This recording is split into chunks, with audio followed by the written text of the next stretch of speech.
수넴에 살고 있었던 한 여인이 있었고, 이 여인에게는 아들이 있었습니다. 그런데 아버지를 따라 추수하는 자리에 나아갔다가 갑자기 머리가 아프다고 해서 집으로 돌아왔어요. 그리고 어머니 품에 잠깐 안겨 있다가 그냥 바로 그렇게 죽게 된 것입니다. 갑작스러운 아들의 죽음에 얼마나 이 어머니가 당황스러웠을까요? 그리고 무엇보다 굉장한 슬픔, 그리고 고통, 그리고 단순히 병이 들었다는 차원이 아니고 죽었기 때문에 분명한 절망을 겪고 있었을 겁니다. 그런데 이 이야기가 아이가 죽은 것으로 끝나지 않아요. 놀라운 사실이 벌어지게 됩니다. 이 어머니가 엘리사를 찾아가게 되고, 그 엘리사가 이 수넴 여인의 집으로 돌아와서 죽었던 아이를 하나님께 기도함으로 살려내게 되었습니다. 해결될 수 없는 완벽한 절망이었습니다. 사실 죽은 아이가 살아난다라고 하는 기대는 거의 있을 수가 없기 때문이지요. 그럼에도 불구하고 해결될 수 없는 완벽한 절망이었지만 이 여인은 기대할 수 없었던 희망의 역사를 이루어가게 된 겁니다. 우리의 인생이 그렇습니다. 절망과 희망 사이에서. 우리의 삶이 늘 그런 것 같아요. 절망과 희망 사이에서. 누구나 절망을 만납니다. 누구나 고통스러운 상황을 만나지요. 하지만 그렇다고 하여 모두가 그 절망적인 상황을 이겨내고 희망의 결과를 이끌어내지는 못하는 것 같습니다. 하지만 오늘 이 여인은 달랐습니다. 분명히 해결될 수 없는 절망을 만났지만, 아이가 죽어 그 어떤 가능성도 기대할 수 없는 상황이었지만, 그럼에도 불구하고 이 여인은 그 아이를 다시 살려내는 놀라운 희망의 역사를 이루어내게 되었습니다. 여러분은 어떠십니까? 절망과 희망 사이에서 말입니다. 여러분은 어떤 삶을 살아가고 계십니까? 절망과 희망 사이에서 말입니다. 그 어떤 절망에서도 포기하거나 굴하지 않고 여러분 새로운 희망의 역사를 써가기 위해 몸부림치고 계십니까? 그러나 우리가 노력한다고 노력하는 대로 되지도 않고 우리가 수고한다고 수고한 만큼 되지도 않는 것 같습니다. 우린 늘 절망을 이겨내기를 원하지만 오히려 여러분 절망에 눌려 살기 일쑤이지요. 하지만 오늘 성경의 말씀은 분명히 이 시대를 살아가고 있는 우리에게도 소망을 준다고 저는 확신합니다. 절망과 희망 사이에서 얼마든지 우리는 희망적인 결과를 이루어낼 수 있습니다.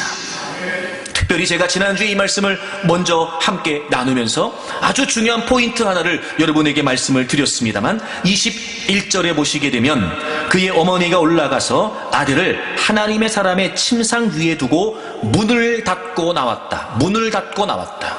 여러분, 이 표현이 굉장히 중요한 의미를 갖는다고 말씀을 드렸습니다.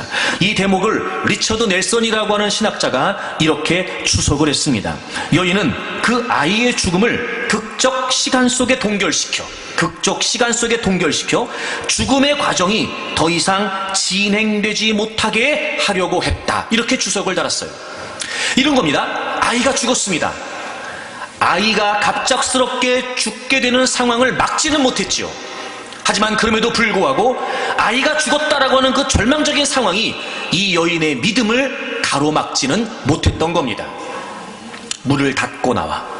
이 여인이 이 상황에서 말입니다. 절망적인 상황에서 희망적인 결과를 이루어낼 수 있던 비결이 어디에 있었냐면, 그 절망적인 상황에 더 이상 영향받지 않고자, 그 절망적인 상황에서 더 이상 그 죽음이 영향을 미치지 못하도록 그 절망적인 상황을 거부한 것에부터 이 이야기가 시작됐다는 거예요. 그렇습니다, 여러분. 절망이란 상황은요, 끊임없이 우리의 삶을 파고듭니다. 그리고 결정적으로 우리가 믿음을 발휘하지 못한 채 무너지게 만들어버립니다. 여러분, 우리가 절망에 잠식되면 안 됩니다. 절망이라고 하는 상황에 영향받아 절망이라고 하는 현실 때문에 여러분 우리가 좌우돼서는 안 됩니다. 물론 쉽지 않습니다. 눈에 보이니까요.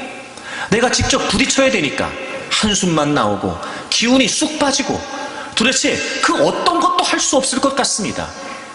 때론 여러분 나름대로 그래도 믿음으로 기도해보겠다고 시도해보지만 상황이 점점 더 악화되는 모습이 눈에 보이기 시작하면 이제는 여러분 기도도 의미 없다고 생각이 되는 거예요. 점점 더 힘을 잃어버리게 되지요. 그러면서 이제 그 절망이라고 하는 상황이 우리에게 전부가 되어버리는 겁니다. 그리고 그 절망의 영향력에 휩싸여 꼼짝없이 믿음을 발휘하지 못한 채 주저앉게 되는 거죠. 여러분, 믿음을 발휘하기 이전에 그 믿음이 발휘될 수 있도록 우리는 절망을 거부해야 합니다. 지금 여러분이 어떤 상황을 만나고 있는지 모르지만 더 이상 그 절망적인 상황이 여러분의 삶 속에, 여러분의 믿음 속에 파고들어오지 못하도록, 쉽지 않지만 이 여인이 아이의 죽음을 그 누구에게도 알리지 않고 오히려 그 시신을 엘리사의 침상에 두고 그 문을 닫고 나와서 그 상황을 거기에 동결시켜 놓은 것처럼, 거기에 멈추도록 한 것처럼, 사랑하는 여러분, 절망과 희망 사이에서 우리가 절망을 거부할 수 있기를 바랍니다. 그리고 비로소 이 여인이 믿음을 발휘했습니다. 엘리사를 찾아갔던 거였지요. 물론 이렇게 생각할 수 있습니다. 이 상황에 그게 무슨 믿음이냐라고 말할 수 있을 겁니다. 아이가 죽었는데 무슨 일이든 못할까? 어머니로서 그 아이에 대한 집착으로 어떤 일이든 못할까? 이렇게 이야기할 수 있습니다. 하지만 여러분, 그렇지 않습니다. 아버지에게도 얘기하지 않습니다.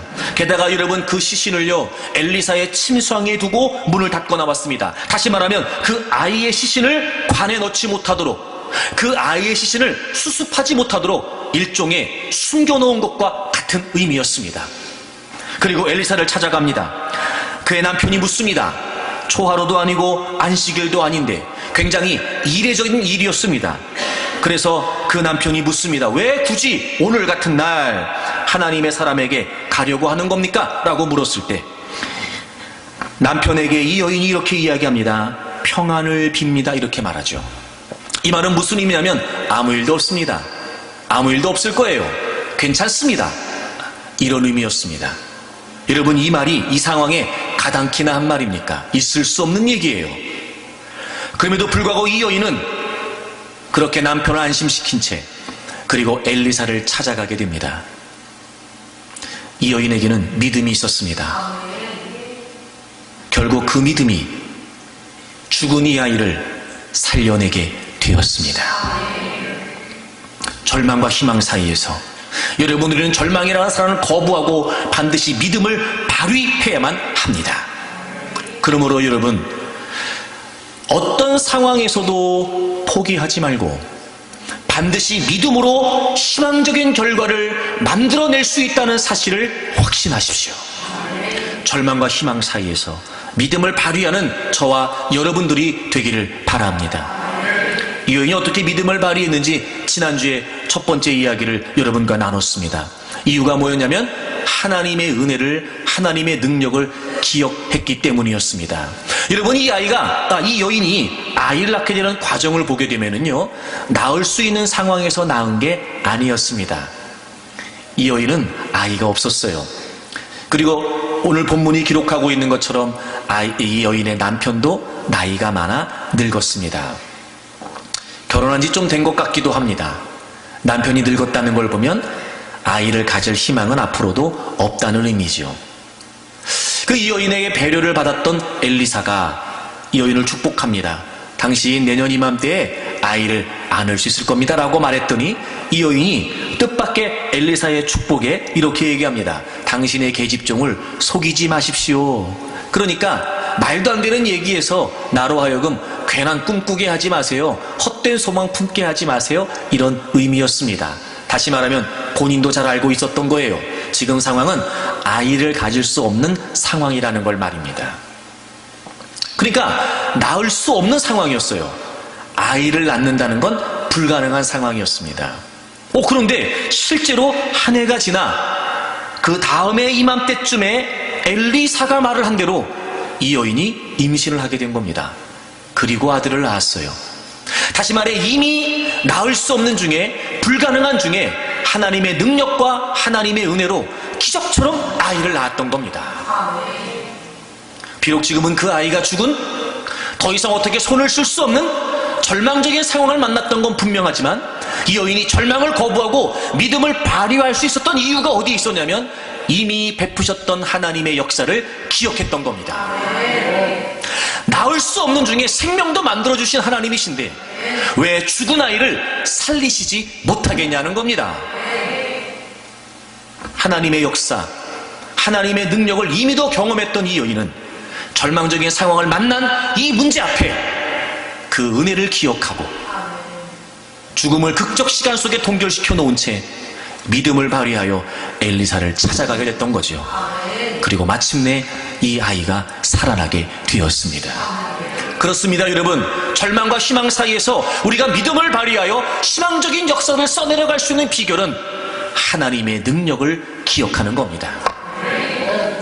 참 여러분, 우리가 살면서 보면은요, 아이러니한 게 뭐냐면 기억해야 될 건 자꾸 잊어먹고요, 잊어먹어도 될 걸 기억하는 겁니다. 그러면서 우리의 믿음의 이성이 마비되는 거예요. 원수마귀가 그걸 노리는 겁니다. 지금 내 눈앞에 보여지는 상황 때문에 지금 절망이라고밖에 표현될 수 없는 이 기가 막힌 상황 앞에서 이전에 내게 주셨던 하나님의 모든 은혜들을 기억해야 됨에도 불구하고 그걸 망각하게 만드는 거예요.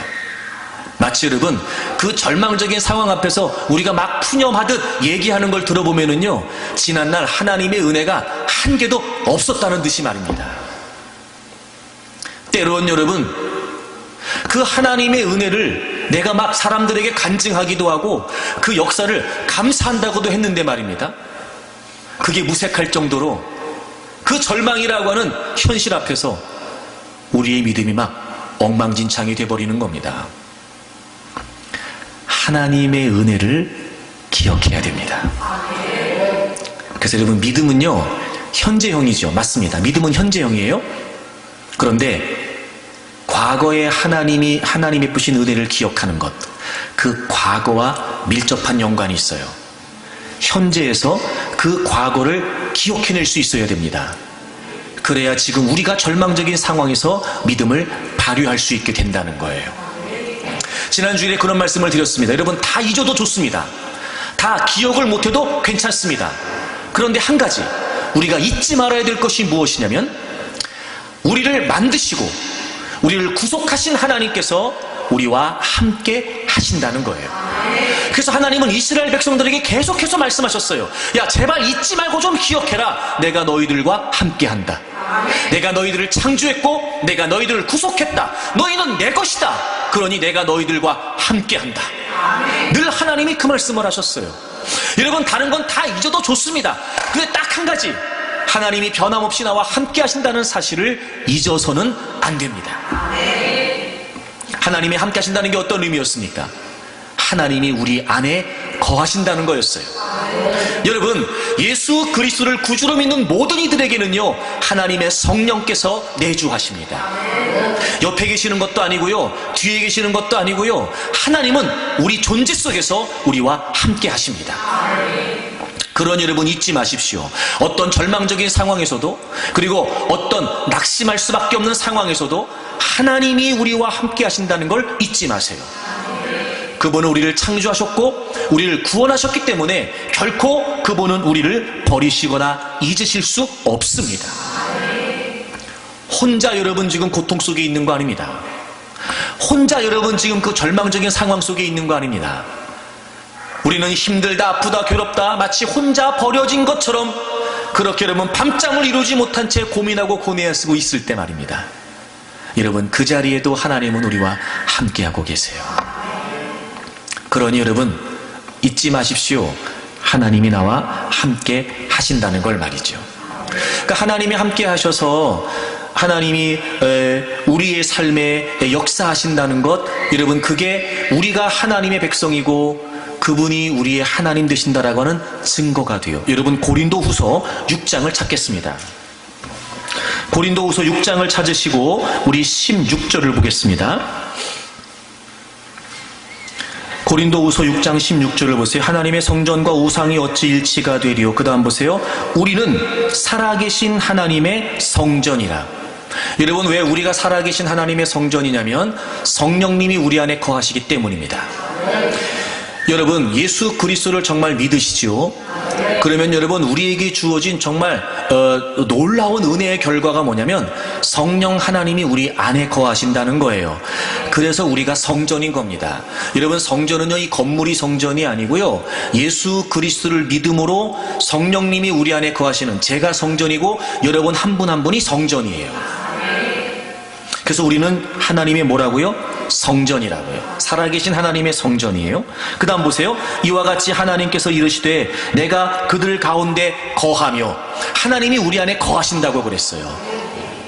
그러니까 하나님은 우리와 함께 하신다는 게 무슨 의미였냐면 하나님이 우리 안에 거하신다는 거예요.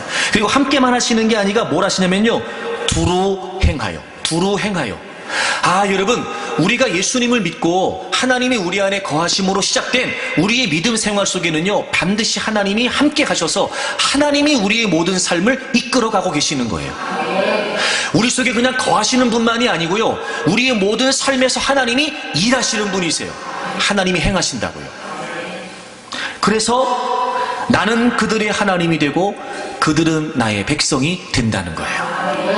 그러니까 여러분, 우리가 날마다 하나님이 나의 하나님이십니다, 하나님이 나는 하나님의 자녀입니다라고 하는 의미가 뭐냐면, 예수 그리스도로 말미암아 지난주에 설명드렸던 로마서 3장에서 속량과 화목이라고 하는 이 놀라운 예수 그리스도의 대속의 은혜로 말미암아 하나님이 우리 안에 거하시는 것이고, 그래서 이제 우리의 모든 삶을 하나님께서 이끌어 가시는 거예요. 하나님이 행하고 계시다고요. 물론 우리는 이런 마음이 들어요. 하나님이 빨리 행하셨으면 좋겠어요. 그죠? 빨리.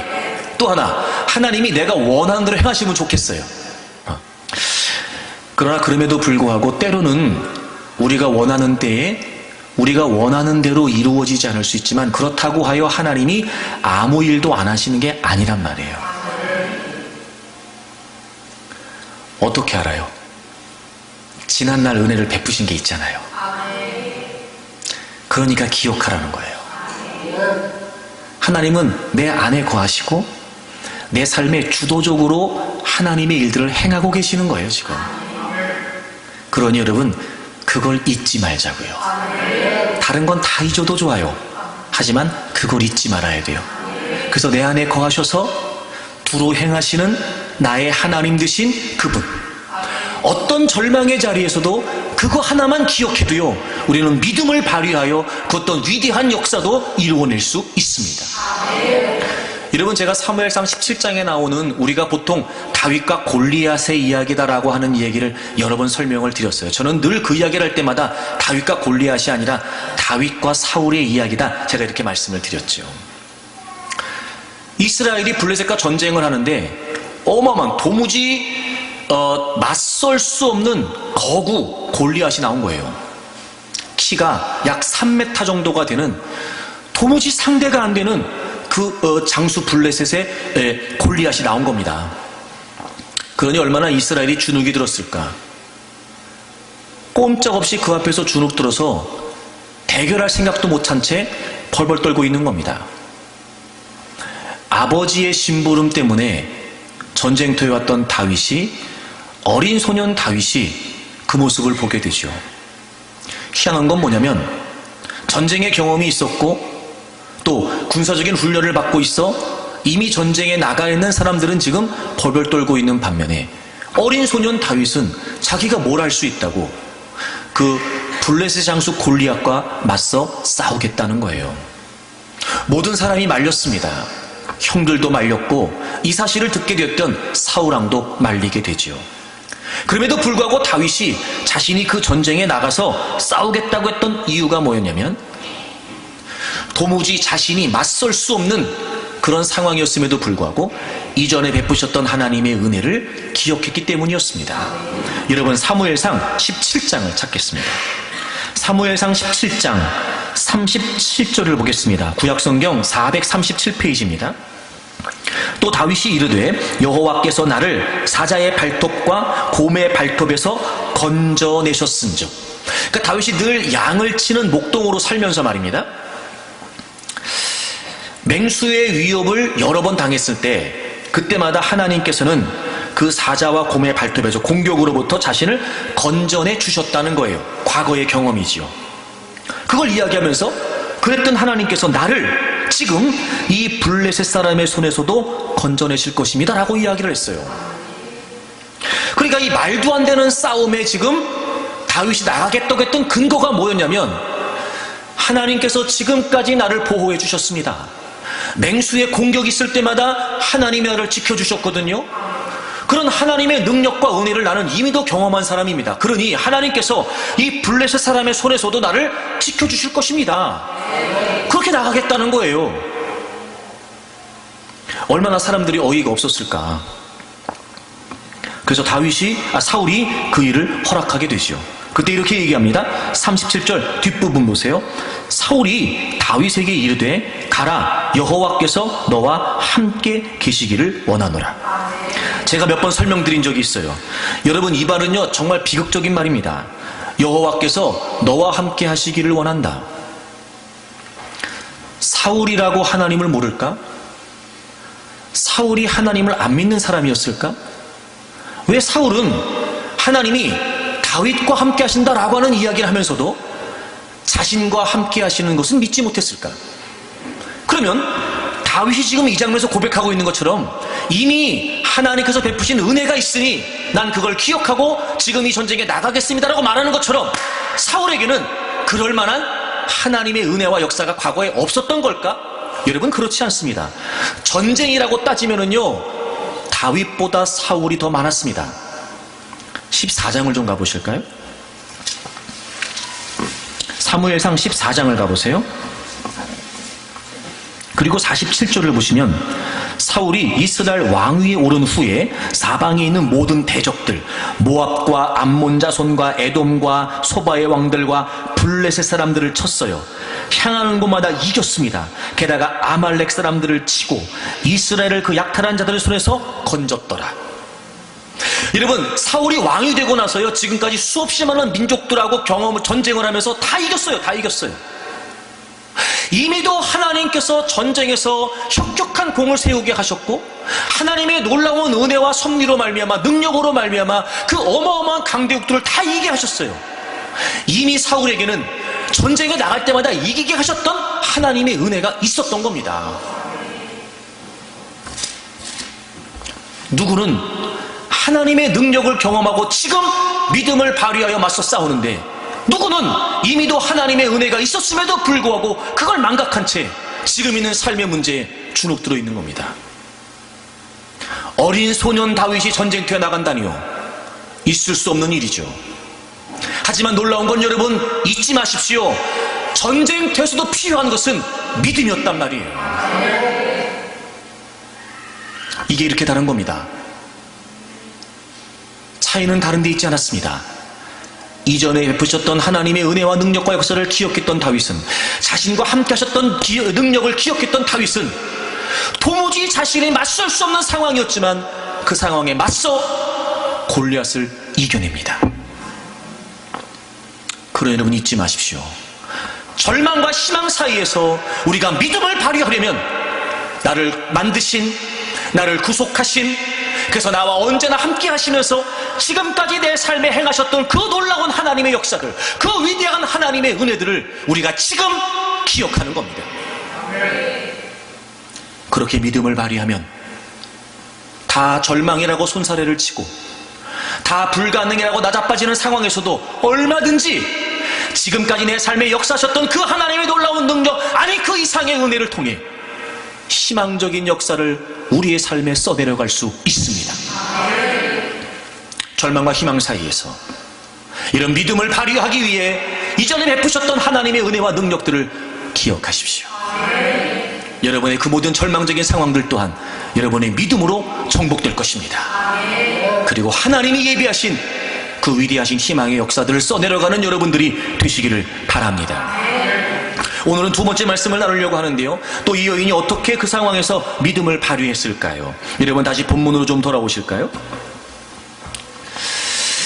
열왕기하 4장에 보게 되면 이 여인과 엘리사의 관계를 우리가 좀 주목할 필요가 있는데요, 여러분 먼저 8절을 보시면 하루는 엘리사가 수넴에 이르렀어요. 거기에 한 귀한 여인, 바로 이 여인, 오늘 본문의 주인공 이 여인입니다. 이 여인이 엘리사를 간권해서 음식을 먹게 했어요. 그래서 엘리사가 수넴 지역에 내려갈 때마다 음식을 먹으러 그 집으로 갔습니다. 그랬다가 이제 거기서 이 여인이 그 엘리사가 하나님의 사람인 줄을 알게 돼요. 그리고 10절을 보시게 되면 남편에게 도움을 요청합니다. 우리가 엘리사를 위해 방을 하나 만듭시다. 그리고 엘리사가 우리에 이르면, 즉 수넴 지역에 올 때마다 거기에 머물게 하라는 거예요. 그러니까 아마도 엘리사가 수넴 지역에 자주 내려가 있었던 것 같습니다. 처음에는 그냥 자기 집에 초청해서 음식을 대접했던 정도였는데, 이 여인이 엘리사가 하나님의 사람이라는 걸 알고 계속해서 이 지역에 올 때마다 자기 집에 머물 수 있도록 아예 방을 하나 들여놓은 거예요. 그래서 엘리사는 수넴에 내려갈 때마다 당연히 이 여인의 집에 이제 머물게 됐던 겁니다. 자, 여러분, 그 사이에서 엘리사가 그 집에 머물고 또는 음식을 대접받고 또 그렇게 있으면서 분명히 우리가 예상할 수 있는 건 계속해서 이 여인과 교제가 있었을 거란 말이죠. 엘리사하고 이 여인이 무슨 교제를 했을까? 엘리사하고 이 여인이 무슨 이야기를 했을까? 또 하나 우리가 주목할 사실은 이 여인이 엘리사를 위해 방을 하나 드리게 됐던 결정적인 이유가 뭐냐면 그가 하나님의 사람이라는 걸 알았다는 거거든요. 여러분, 이 당시 하나님의 사람들의 역할이 뭐지요? 하나님의 말씀을 선포하는 일이었어요. 다른 건 몰라도요, 엘리사하고 이 여인의 관계는요, 엘리사는 늘 하나님 말씀을 전했을 것이고 이 여인은 늘 엘리사가 자기 집에 머물 때마다 하나님의 말씀을 들었을 거예요. 상대적으로 수넴 지역에 있었던 다른 사람들보다는 더 많이 하나님의 사람을 접촉하면서 교제하면서 하나님의 말씀을 계속해서 들을 수 있었을 겁니다. 여러분, 우리가 절망과 희망 사이에서 어떻게 믿음을 발휘할 수 있냐면요, 첫째는 하나님의 은혜를 기억하는 거예요. 둘째는 뭐냐면요, 하나님의 말씀을 기억하는 겁니다. 이 여인은 그 절망적인 상황을 만났을 때 전후 상황을 미뤄보면 반드시 제일 먼저 엘리사를 떠올린 거예요. 그리고 하나님의 능력으로 아이를 낳았던 일부터 시작해서 끊임없이 자신의 삶에 머물면서 하나님의 사람으로부터 들었던 하나님의 말씀을 기억한 겁니다. 그리고 놀라운 건 그가 그렇게 계속해서 하나님 말씀을 들으면서 알게 됐던 하나님, 역사하셨던 하나님, 능력을 베푸셨던 하나님, 그 하나님이 어떤 분이신지 그 말씀을 통해서 깨달았던 이 여인은 적어도 그 하나님이시라면 내가 엘리사를 통해부터 들었던 그 말씀 가운데 내가 알게 되고 깨닫게 됐던, 만났던 그 하나님이시라면 죽은 내 아들도 살려주실 수 있는 분이시다.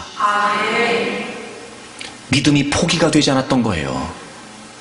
사실 죽음이라는 건 더 이상 가능성이 없는 끝인 게 분명했지만 이 여인은 자기가 들었던 말씀을 통해 깨달았던 하나님이 있었기 때문에, 그 하나님이 어떤 분이신지를 알고 있었기 때문에 그렇다라고 하여 포기할 수 없었던 겁니다.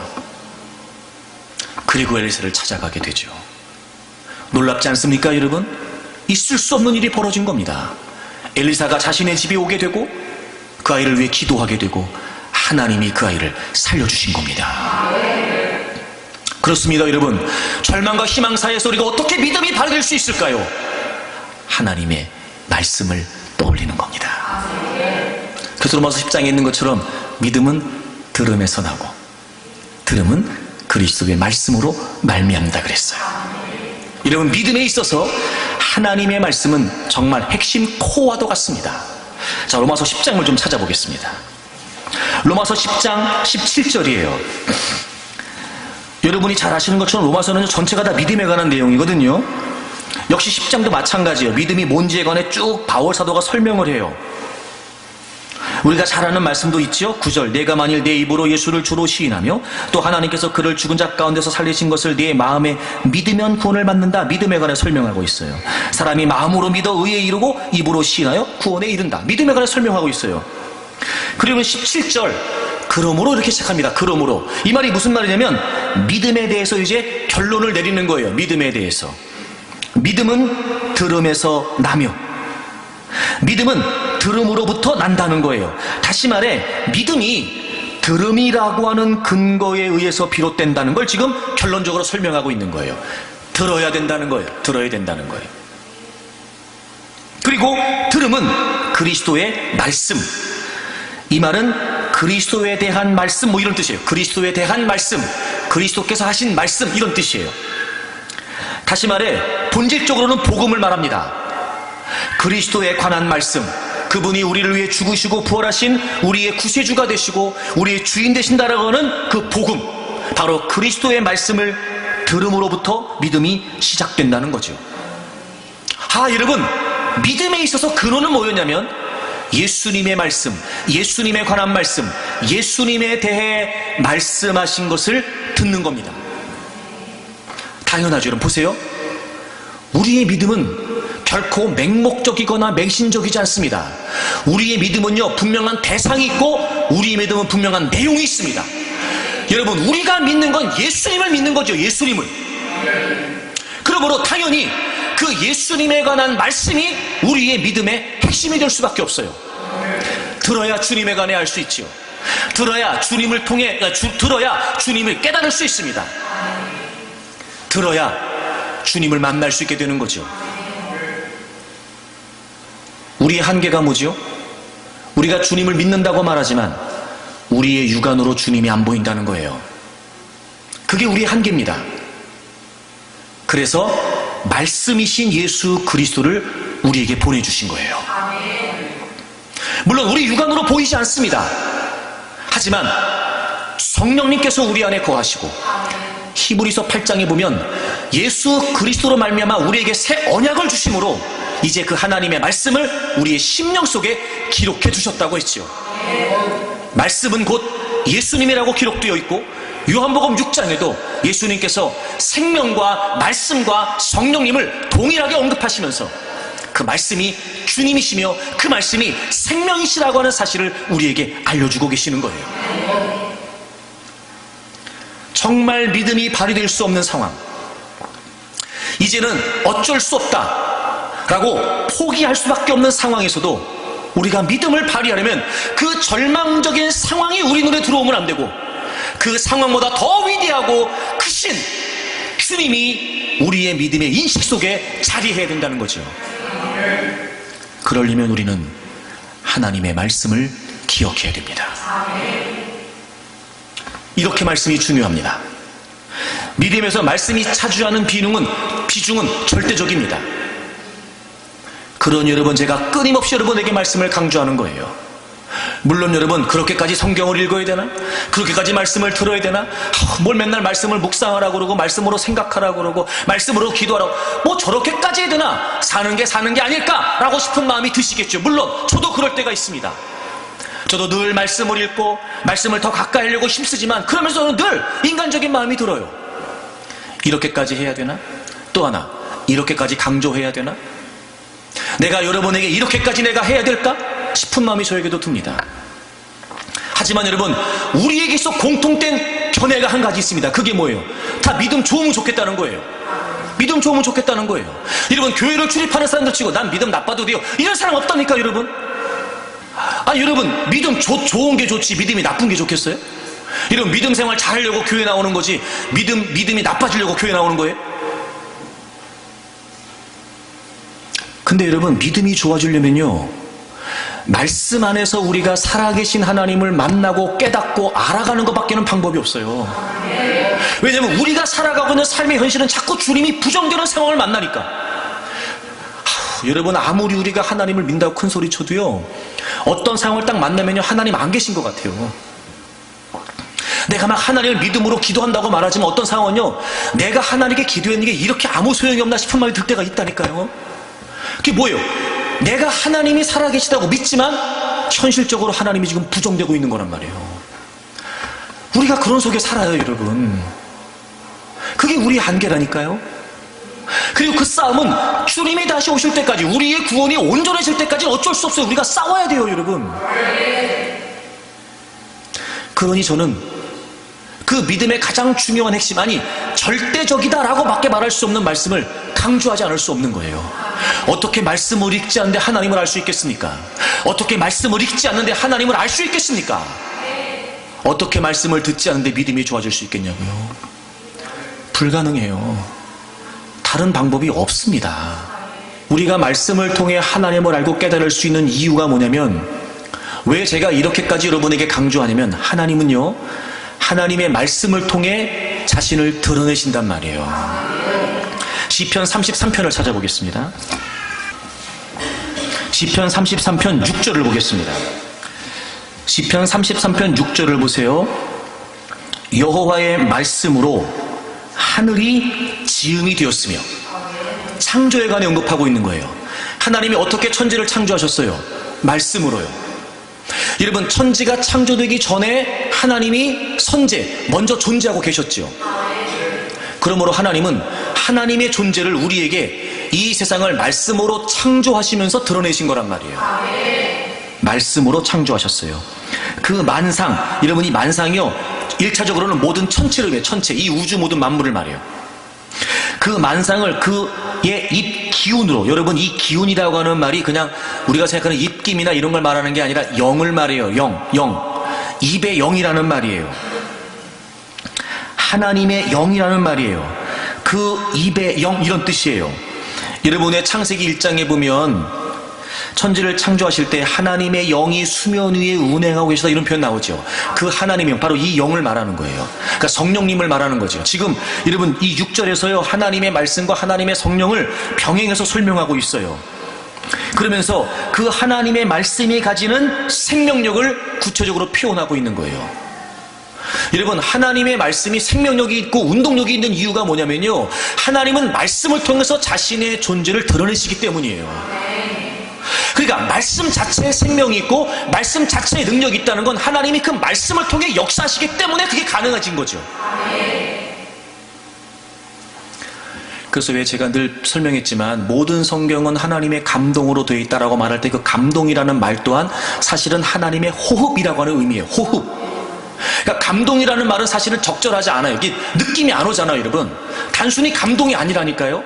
하나님의 호흡이에요, 하나님의 말씀은. 그러니까 하나님은 하나님 자신의 존재를, 하나님 자신의 역사를, 하나님 자신의 능력들을 어떻게 우리에게 이루어 가시냐면 하나님의 말씀을 통해 말씀대로 이루어 가심으로 행하신단 말이에요. 그러니 우리는 말씀이 아니고서는 하나님을 믿는, 하나님을 신뢰하는, 더 하나님을 바라보는 믿음이 견고해지는 게 불가능합니다. 그러니까 쉽지 않지만 요즘같이 바쁜 시대에 먹고 사는 것도 분주한 상황에, 그럼에도 불구하고 시간을 내고 짬을 내서라도 성경을 읽고 말씀을 듣는 일에 열심을 내면서, 또 여러분 그것 가지고도 모자라니까 말씀으로 생각하고 말씀으로 고민하고 막 사투를 벌이자는 거예요. 사투를 벌이자는 거예요. 그렇지 않으면요, 우리가 믿음을 발휘한다는 건 불가능합니다. 아실 텐데. 사랑하는 여러분, 절망과 희망 사이에서 믿음을 발휘한다는 건 하나님의 말씀을 기억하는 거예요. 그러니 보세요. 자, 제가 중요한 얘기 하려고 그래요. 그러면 하나님이 말씀을 통해 자신을 드러내시고 말씀을 통해 자신의 일을 행하신다라는 게 분명하다면, 이제부터 우리는 우리에게 주어지는 모든 상황들을 우리 눈에 보여지는 대로 해석하려고 하면 안 되고, 말씀이라고 하는 가치를 가지고 바라보려고 해야 돼요. 그렇죠, 여러분?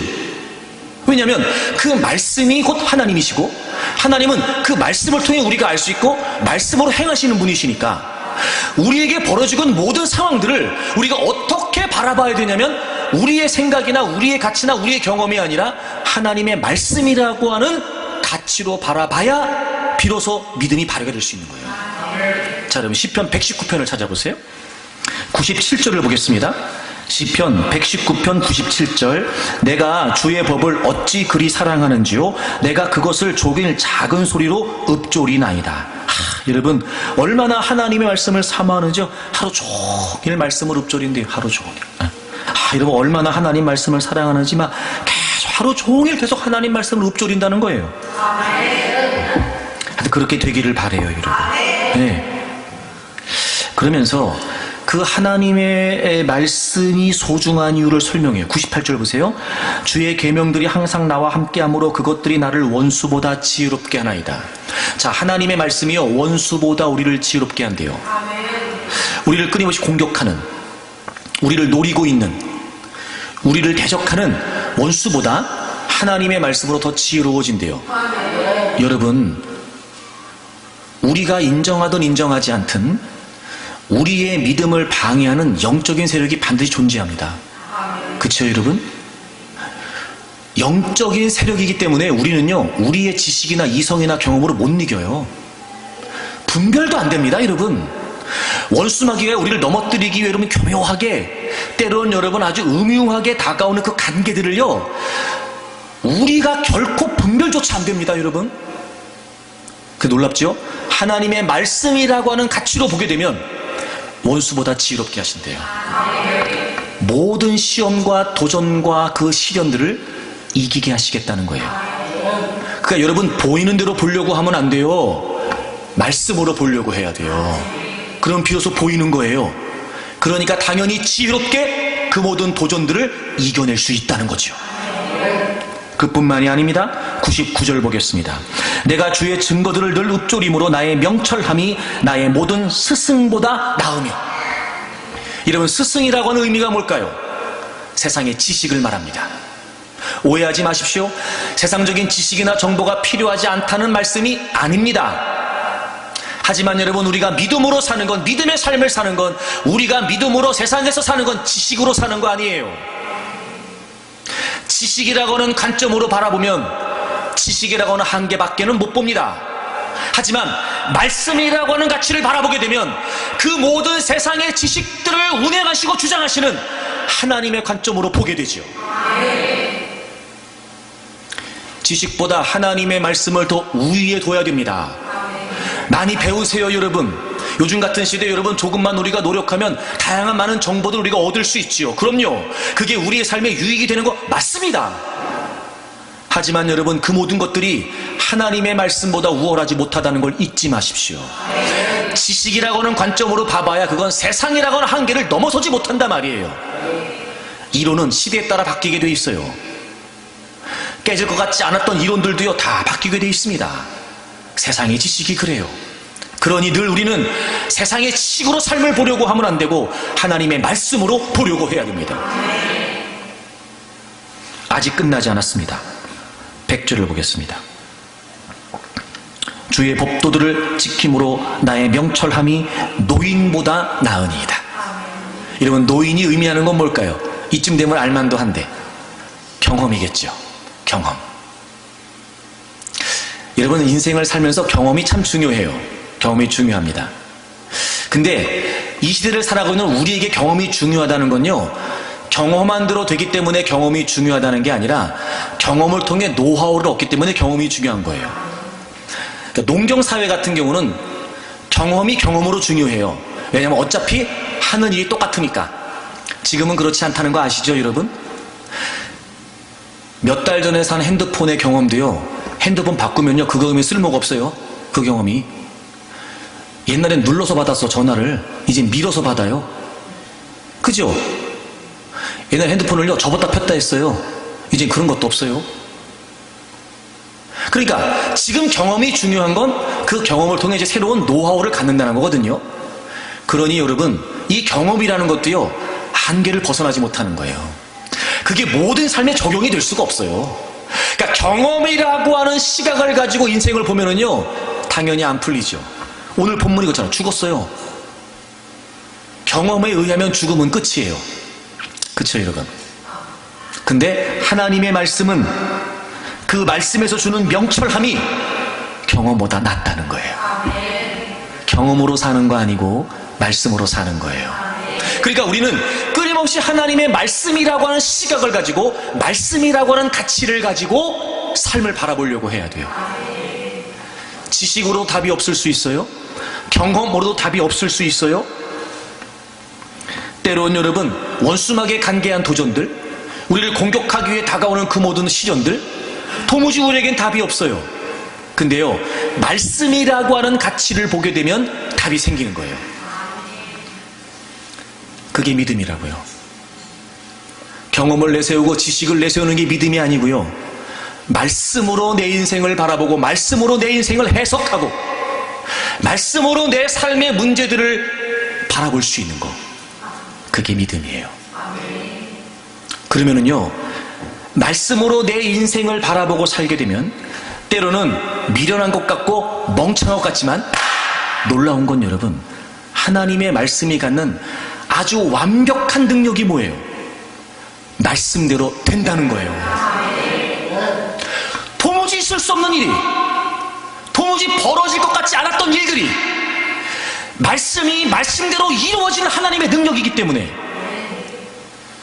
하나님의 말씀으로 인생을 바라보게 되면 반드시 그 안에 답이 있는 거예요. 이스라엘 백성들이 가나안 정복 전쟁을 마치고 각 지파별로 기업을 분배하게 됩니다. 여호수아 14장에 보게 되면 갈렙이 나도 기업을 주세요 라고 말하는 대목이 나오는데요, 그가 기가 막힌 고백을 합니다. 여러분 여호수아 14장을 가보세요. 여호수아 14장을 보세요. 갈렙이 여호수아에게 나에게도 기업을 주십시오 라고 말하면서요, 7절을 보겠습니다. 내 나이 40세에, 이건 언제냐면 지금을 말하는 게 아니라 45년 전이에요. 그 이스라엘 백성들이 가나안 땅을 40일 동안 정탐할 때 갈렙도 있었죠, 여러분.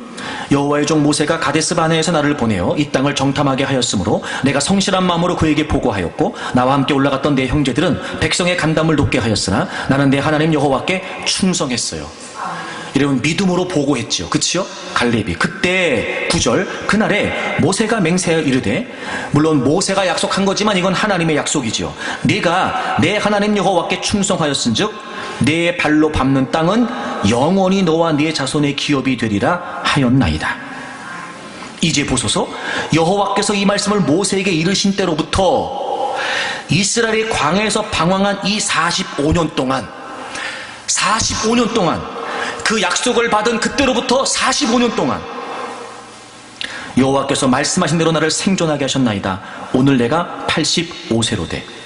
모세가 나를 보내는 날과 같이 오늘도 내가 여전히 강건하니 내 힘이 그때나 지금이나 같아서 싸움에나 출입에 감당할 수 있으니. 12절, 그날에 여호와께서 말씀하신 이 산지를 지금 내게 주소서.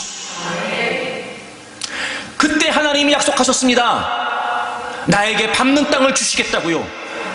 내가요 그 하나 약속 믿고 45년 동안 살아왔습니다. 45년 동안. 기가 막히지 않습니까, 여러분? 광야 40년, 가나안 정복 전쟁하는 기간 동안 그때 하나님이 쏜 그 약속의 말씀 하나 붙들고 갈렙이 흔들림 없이 여기까지 온 거예요. 얼마나 어려운 일이 많았을까요? 광야 40년이 그랬을 겁니다. 정복 전쟁은 쉬웠습니까, 여러분?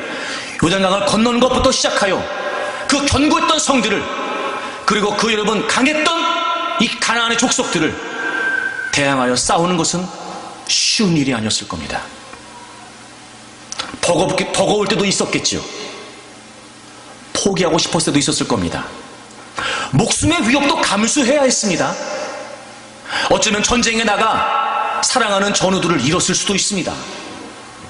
여러 가지 많은 아픔과 고통이 그에게 있었겠죠. 그런데 45년 동안을 한결같이 이 자리까지 올 수 있었던 거, 그때 하나님이 내게 약속하신 말씀, 지금 그 말씀대로 이 산지를 내게 주십시오라고 말합니다.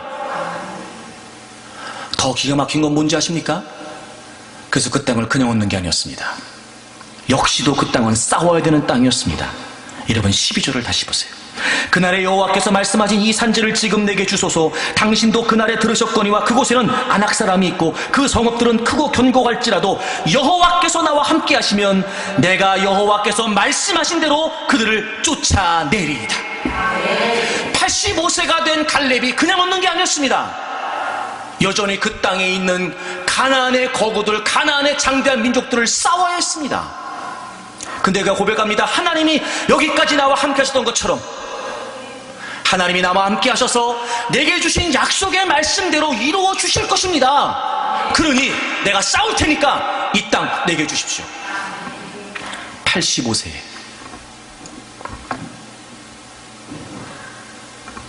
필요한 건 믿음이었습니다. 하나님이 내게 주신 말씀, 그 말씀 안에서 하나님을 경험했고 하나님을 깨달았으니, 그 말씀대로 행하신 하나님의 능력을 체험했으니, 말씀이 곧 하나님을 신뢰하게 한다는 거예요. 그리고 그 말씀 한마디 붙들고 힘들고 어려운 그 광야와 가나안 정복전쟁의 세월을 보내온 겁니다. 그리고 하나님께서 말씀하신 대로 내게 이 땅을 주실 테니까 내가 여전히도 싸워야 되는 땅인 건 분명하고 거대한 민족들을 내가 물리쳐야 되는 건 확실하지만 하나님이 약속하신 대로 내게 주실 땅이니 내가 싸우겠다는 거예요. 절망과 희망 사이에서 믿음이 발휘되는 건 하나님의 말씀을 기억하는 겁니다. 여러분, 말씀대로 됩니다. 우리 눈에 보여지는 현실이 결론이 아니고요, 우리를 절망하게 만드는 그 상황이 끝이 아니고요, 반드시 하나님의 약속의 말씀대로 이루어진다는 거죠. 그러니 우리에게 말씀이 필요합니다. 말씀의 힘이 필요합니다. 말씀의 지혜가 필요합니다. 말씀의 생명력이 필요합니다. 쓰러져 있을 수밖에 없고 자포자기할 수밖에 없고 지쳐서 넘어질 수밖에 없는 우리에게 하나님의 말씀으로부터 주시는 힘이 공급돼야, 마치 에스겔의 마른 골짜기에 있었던 그 마른 뼈다구들이 하나님의 말씀에 접촉되어 살아나 거대한 군대가 된 것처럼 우리에게 필요한 건 하나님의 말씀입니다. 그러니 여러분, 이제부터 더 하나님의 말씀을 사모하십시오. 더 말씀에 열심을 내십시오. 그리고 어떤 절망적인 상황 앞에서도 믿음을 발휘하십시오. 우리가 상상하지도 못했던 그 크고 위대한 놀라운 하나님의 역사들이 절망을 딛고 믿음을 발휘하는 여러분 모두에게 나타나게 되리라고 믿습니다. 그러니 여러분, 이제 포기할 수 없습니다. 주저앉아 있을 수 없습니다. 다시 추스리고 일어서십시오. 그리고 하나님의 말씀으로부터 주어지는 힘과 능력을 공급받아 여러분, 그 어떤 절망적인 상황들도 뛰어넘고 돌파하고 정복하면서 하나님의 위대한 희망의 역사들을 써내려가는 저와 여러분들이 되기를 바랍니다. 우리 찬양 하나 할까요? 오늘 말씀을 기억하면서 우리 찬양하시겠습니다. 너는 강하고 담대하라. 결단을 담아서 찬양하겠습니다. 너는 강하고 담대하라. 주 함께 하시니 주의 말씀이 빛되사 우리를 인도하시리. 너의 마음을 정케하라. 주 임재하시니 여호와 우리 주께서 행하신 일 보라. 주님 내게 허락하신 이 약속의 땅에 주 의지하며 나아갈 때에 주 여호와 권능의 손 우릴 도우시니 행하신 모든 일 다 찬양해. 너는 강하고 담대하라. 너는 강하고 담대하라. 주 함께 하시니 주의 말씀이 빛되사 우리를 인도하시리. 아멘. 너의 마음을 정케하라. 주 임재하시니 여호와 우리 주께서 행하신 일 보라. 주님 내게 약속하신, 주님 내게 약속하신 그 놀라우신 일 이루시는 주의 찬양해. 주 여호와 능력의 주 온 세상 알도록 위대하신 주 선포하리라. 주님 내게 허락하신, 주님 내게 허락하신 이 약속의 땅에 주 의지하며 나아갈 때에 주 여호와 권능의 손 우릴 도우시니 행하신 모든 일. 오른손 들고 다시 한번 찬양합니다. 주님 내게 약속하신, 주님 내게 약속하신 그 놀라우신 일 이루시는 주의 찬양해. 주여와 능력의 주 온 세상 알도록 위대하신 주 선포하리라. 높이 들겠습니다. 사랑하는 여러분, 강하고 담대하십시오. 절망과 희망 사이에서 더 이상 주저앉아있지 마십시오. 절망을 거부하십시오. 그리고 하나님의 은혜를 기억하십시오. 그리고 하나님의 말씀을 붙드십시오. 여러분, 그 말씀이 능력이 될 겁니다. 그 말씀이 힘이 될 겁니다. 그리고 그 말씀이 문제를 헤쳐나가는 지혜가 될 것입니다. 주여, 우리에게 말씀의 은혜를 주옵소서. 말씀을 통해 하나님을 더 확신케 하여 주옵소서. 그 믿음으로 절망을 정복하게 하여 주옵소서. 우리 큰 목소리로 주여 세 번 하고 동서로 기도합니다. 주여, 주여.